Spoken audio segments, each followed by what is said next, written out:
Municipal corporation Mangu पीर की council का आम इजलास चेयरमैन नवाज अली ग्रोही की सदारत में हुआ, जिसमें मुख्तलिफ अहम अमूर पर तफसीली तबादला ख्याल हुआ। साबका डिस्ट्रिक्ट की जानिब से मिलने वाले नाकारा असासाजात पर अराकीन कौंसिल फट पड़े।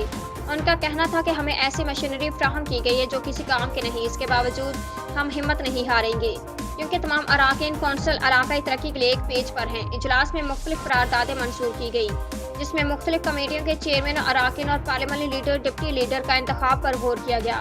इसके साथ कायद हज़्ब इख्तिलाफ का चुनाव भी किया गया, जिसमें हबीबुल्लाह सबाती मुंतखब हुए। टाउन में आने वाले मुलाजमीन की बकाया जात को हुकूमत सिंध की इजाज़त के फौरी बाद दिए जाने की मंजूरी दी गई।